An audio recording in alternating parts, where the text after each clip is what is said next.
আসসালামু আলাইকুম প্রিয় দর্শক, আজকে দুই ধরনের মানুষ নিয়ে কথা বলবো।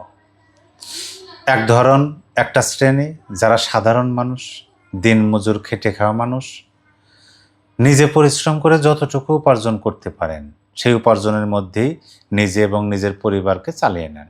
মনের মধ্যে কোনো আফসোস নাই, শুধু এটুকুই তারা চান তিনি যেন পরিশ্রম করতে পারেন, নির্ভয়ে থাকতে পারেন শান্তিতে। এতে কী খাইলেন, কোথায় ঘুমাইতেছেন, এটা বড় কথা না। তারা ওই নিন্দার ধার ধারেন না, এরকম এক শ্রেণী। আর এক শ্রেণী আছে যারা খুবই অর্থবিত্ত, সম্পদ সবই আছে এবং ক্ষমতাও আছে। যেমন ধরেন বর্তমান সরকারে একজন গুরুত্বপূর্ণ ব্যক্তি, জানি না তাকে কোন শ্রেণীর মধ্যে আমি বলবো যে এই শ্রেণীর লোক, কিন্তু তার বক্তব্য শুনে মনে হলো যে একেবারে দেখাশোনা জিনিস। আপনি দেখতেছেন সত্য, কিন্তু নিজের সাথে অসত্য কথা বলতেছেন, সত্যটা আর বলতেছেন না, যেটাকে বলে অন্তরে এক মুখে আর এক। এই দুই শ্রেণীর মানুষ বা দুইটা বক্তব্য নিয়ে আজকে আলোচনা করব।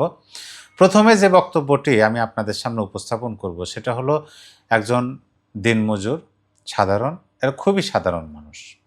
তিনি বলতেছেন যে আওয়ামী লীগ সরকার না হইলে বাংলাদেশ চালাইতে পারবো না কেউ। এই যে বাংলাদেশটা আওয়ামী লীগ সরকারে চালায় যাইতে পারে, কোনো সরকার আর পারবো না। আওয়ামী লীগের সময় তো এত ছিনতাই, ডাকাতি, চুরি, মারামারি হয়েছে না? টাকা পয়সা পকেটে করে নিয়ে হাইটা যাইতে পারছি।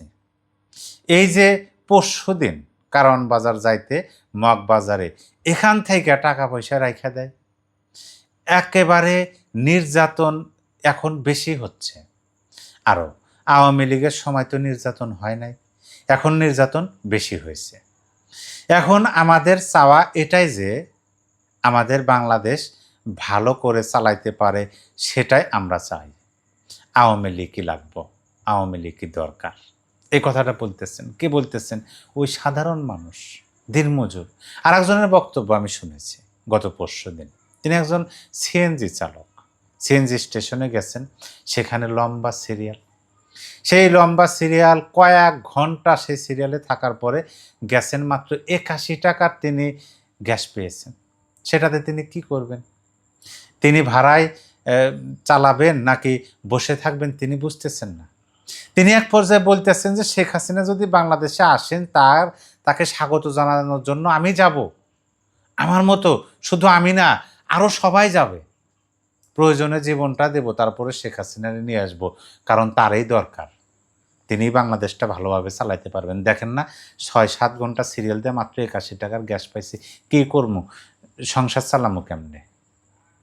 এই যে কথাগুলো মানুষ বলতেছে, সাধারণ মানুষের কথা, তাদের মনের মধ্যে কোনো ঘোর প্যাঁচ নাই, তাদের অন্তরে যেটা মুখেও সেটা একই কথা বলেন। এখন আসেন আমি আপনাদেরকে একটা শিরোনাম দেখাই। খুবই গুরুত্বপূর্ণ ব্যক্তি, দেশে ২০ বছরে কাঙ্ক্ষিত কোনো উন্নয়নই হয়নি, মীর শাহে আলম। স্থানীয় সরকার, পল্লী উন্নয়ন ও সমবায় মন্ত্রণালয়ে প্রতিমন্ত্রী মীর শাহে আলম। তিনি কি বলছেন? যে দেশে গত ২০ বছরে কাঙ্ক্ষিত কোনো উন্নয়নই হয়নি। এই যে কথাটা তিনি বলেছেন, এই কথাটার পরিপ্রেক্ষিতে তিনি কোন শ্রেণীতে পড়েন সেটা আমি বলতে পারি না বা আমি বলতেছি না। আশা করি আপনারা এই বিষয়টা কমেন্টে জানিয়ে দেবেন। শুধু আপনাদেরকে দুইটা শ্রেণীর পরিণতি কি হতে পারে, তাদের সেই পরিণতিটা সম্পর্কে আপনাদেরকে আমি সুস্পষ্ট ধারণা দিতে চাই। একটা শ্রেণী আছে যে অকৃতজ্ঞ, যাদের মধ্যে কৃতজ্ঞতা বোধ নেই, তাদের পরিণতিটা সম্ভাব্য পরিণতি। মানুষ ধীরে ধীরে তাদের উপর বিশ্বাস ও আস্থা হারায়, প্রয়োজনের সময় পাশে দাঁড়ানোর মতো মানুষ কমে যায়, সম্পর্কগুলোতে দূরত্ব, তিক্ততা তৈরি হয়, অহংকার ও অকৃতজ্ঞতার কারণে নিজের সুনাম নষ্ট হতে পারে। সবচেয়ে বড় কথা, এক সময় তারা বুঝতে পারে যাদের অবদানকে তারা মূল্য দেয়নি তাদেরই হয়তো সবচেয়ে বেশি প্রয়োজন ছিল। সহজভাবে বলা যায়, কৃতজ্ঞতা মানুষকে বড় করে আর অকৃতজ্ঞতা মানুষকে এক সময় একা করে দেয়। এটা আমি অকৃতজ্ঞ ব্যক্তির কি পরিণতি হতে পারে সেটা বললাম। এখন আসেন যে যারা নিজেদের স্বার্থের জন্য সত্য প্রকাশ না করে অসত্য কথা বলেন, তাদের পরিণতি কি হতে পারে? এখানে বলা হয়েছে মানুষের বিশ্বাস ও সম্মান হারিয়ে যায়। একবার মিথ্যা ধরা পড়লে পরবর্তীতে সত্য বললেও মানুষ সহজে বিশ্বাস করতে চায় না। স্বার্থ হাসিল হলেও দীর্ঘমেয়াদে সম্পর্ক সামাজিক গ্রহণযোগ্যতা নষ্ট হতে পারে। এক মিথ্যা ঢাকতে গিয়ে আরও মিথ্যার আশ্রয় নিতে হয়, ফলে পরিস্থিতি আরও জটিল হয়ে ওঠে। সবচেয়ে বড় পরিণতি হলো মানুষ একসময় বুঝতে পারে সাময়িক স্বার্থ বাঁচাতে গিয়ে সে নিজের বিশ্বাসযোগ্যতায় হারিয়েছে। এই যে আমাদের মাননীয় মন্ত্রী মহোদয়, স্থানীয় সরকার, পল্লী উন্নয়ন ও সমবায় মন্ত্রণালয়ের প্রতিমন্ত্রী, মাননীয় প্রতিমন্ত্রী মহোদয় যে বললেন গত 20 বছরে কাঙ্ক্ষিত কোনো উন্নয়ন হয়নি। এখন এখানে কোনটা আসে? আমি যদি ওই কথাটা বলি যে একবার মিথ্যা ধরা পড়লে পরবর্তীতে সত্য বললে মানুষ সহজে মেনে নেয় না।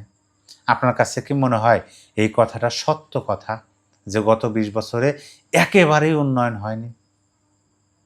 আপনি গত 20 বছর না দিলেও গত 15 বছর ধরেন, আপনি 20 বছর যদি ধরেন 2026, তাহলে 20 বছর বাদ দিলে 2006 বাংলাদেশ 2026 বাংলাদেশ কি একই মনে হয় আপনার কাছে?